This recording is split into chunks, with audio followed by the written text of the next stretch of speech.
اس طور سے کہ اللہ ہی کی طرف جھکے رہو اور اس کے ساتھ شریک مت ٹھہراؤ، اللہ کے ساتھ کسی کو شریک مت ٹھہراؤ۔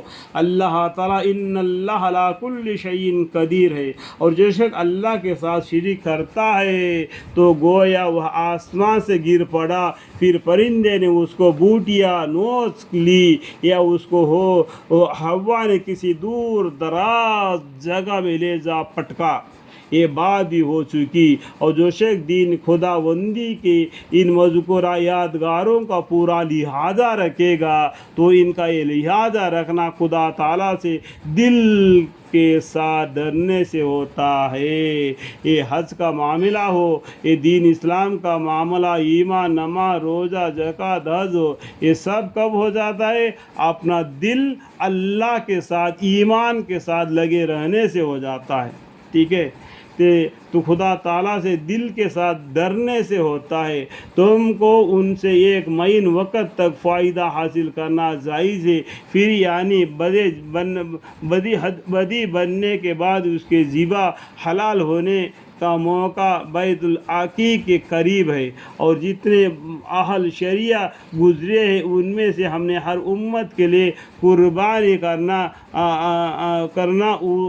کرنا اس غرض سے مقرر کیا تھا کہ وہ ان مخصوص چوپائیوں پر اللہ کا نام لیے جو اس نے ان کو عطا فرمائے تھے۔ اس سے پہلے جتنے بھی قومیں گزرے ان کے لیے بھی قربانی کرنا بتلایا گیا، ان جانوروں کے اوپر قربانی کرتے ہوئے اللہ کا نام لینا، اور ان سے تم بھی خود کھانا اور غریب محتاجوں کی دوست داروں کو بھی دے دینا۔ آج قربانی کرنے کا طریقہ بھی آپ کو معلوم ہے، ٹھیک ہے؟ تو بہشت زیور ہے، اس کتاب کو ہر مسلمان بھائی پڑھنا ضروری ہے، اس میں ہر مثالیں، ہر بیانیں ہیں، ٹھیک ہے؟ اس سے یہ بات نکل آئی کہ تمہارا معبود حقیقی ایک ہی خدا ہے، تو تم ہمتن اسی کے ہو کر رہو۔ آپ ایسے احکام الہی کے سامنے گردن جھکا دینے والوں کو جنت وغیرہ کا خوشخبری سنا دیجیے۔ الحمدللہ، جو ایسے ہے کہ جب ان کے سامنے اللہ کا ذکر کیا جاتا ہے تو ان کے دل ڈر جاتے ہیں، اور جو ان مصیبتوں پر کہ ان پر پڑی ہے صبر کرتے ہیں، اور جو نماز کی پابندی رکھتے ہیں، اور جو کچھ ہم نے ان کو دیا ہے، ہم نے مطلب اللہ تعالیٰ نے، ٹھیک ہے، ان کو دیا ہے، اس میں سے بقدر حکم اور توفیق کے خرچہ کرتے ہیں، اور قربانی کے اونٹ اور گائے اور اس طرح بکری اور بھیڑ اور بکری کو بھی ہم نے اللہ کے دین کی یادگار بنایا ہے، یہ دین کے یادگار بنا دیا ہے، یعنی ان کو قربانی کر کے آپ کو اللہ کے خوشی حاصل کر دینا۔ اور صفا اور مروہ بھی دینی خداوندی ہے، تو اس کے بیچ میں چکر لگا دینا، ٹھیک ہے؟ ان جانوروں میں تمہارے اور بھی فائدے ہیں، تو تم ان پر کھڑے کر کے ذبح کرنے کے وقت اللہ کا نام لیا کرو، بس جب وہ کسی کروٹ کے بل گر پڑے اور ٹھنڈی ہو جائے تو تم خود بھی کھاؤ، اور بے سوال اور سوالی محتاج کو بھی کھانے کو دو۔ اور ہم نے ان جانوروں کو اس طرح تمہارے زیر حکم کر دیا تاکہ تم اس تسخیرہ پر اللہ تعالیٰ کا شکر کرو۔ الحمدللہ رب العالمین۔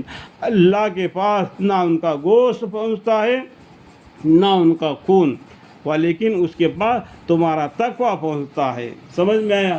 جو ہم قربانی دیتے ہیں نا، تو اللہ کے نام سے قربانی دیتے ہیں، تو اللہ کا نام تو لیتے ہیں، لیکن اس گوشت کو کون کھاتے ہیں؟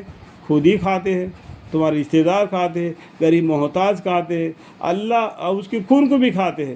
حالانکہ خون کھانا منع ہے، اس کو خون کو پکڑ کر کھانا منع ہے، ٹھیک ہے، لیکن اس کو خون کو بھی کھاتے ہیں۔ تو یہ لیکن اللہ اس میں کوئی چیز کو نہیں کھاتے۔ اللہ تعالیٰ ہم کو دیتے ہیں، ہم اللہ کو دینے والے نہیں۔ اس میں اللہ تعالیٰ تمہارا تقویٰ دیکھتے ہیں، اس نیت سے اس نے قربانی کی، تمہارا تقویٰ پہنچتا ہے اللہ کے پاس۔ اللہ کے پاس نہ ان کا گوشت پہنچتا ہے اور نہ ان کا خون، لیکن اس کے پاس تمہارا تقویٰ پہنچتا ہے۔ اس طرح اللہ تعالیٰ نے ان جانوروں کو تمہارے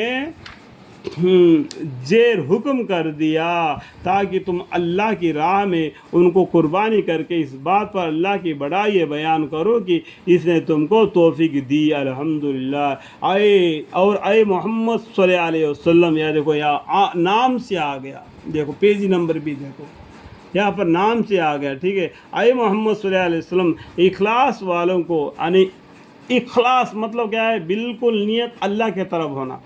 سورہ اخلاص ہے نا، ادعوا اللہ ہوت، اس کو پڑھ لو، معلوم پڑ جائے گا، ٹھیک ہے۔ ان کو خوشخبری سنا دیجئے، بلا شک اللہ تعالیٰ ان مشرکین کو غلبہ اور اعزاء رسانی کی قدرت کو ایمان والوں سے عنقریب ہٹا دے گا۔ بے شک اللہ تعالیٰ کسی دغا باز کفر کرنے والوں کو نہیں چاہتا۔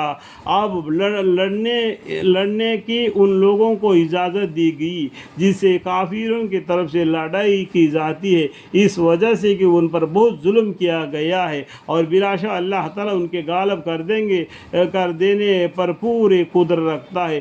آگے ان کے مظلومیت کا بیان ہے جو اپنے گھروں سے بے وجہ نکالے گئے، کس لیے؟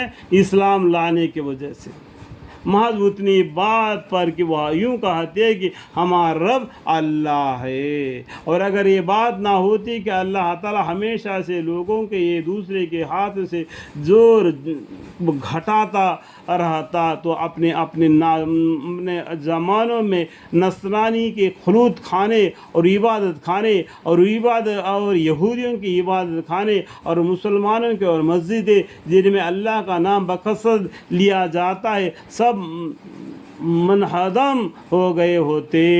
ہر زمانے میں اللہ تعالیٰ نے کیا کیا؟ دین اسلام کو بچانے کے لیے کہ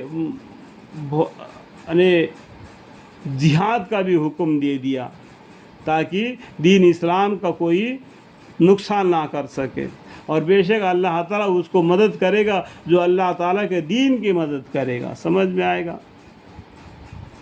جو آدمی اللہ تعالیٰ کا دین کو مدد کرے گا، دین اسلام کو، اللہ تعالیٰ اس کی مدد کرے گا۔ ان اللہ لقوی عزیز، بے شک اللہ تعالیٰ اس کی مدد کرے گا جو اللہ کی دین کی مدد کرے گا۔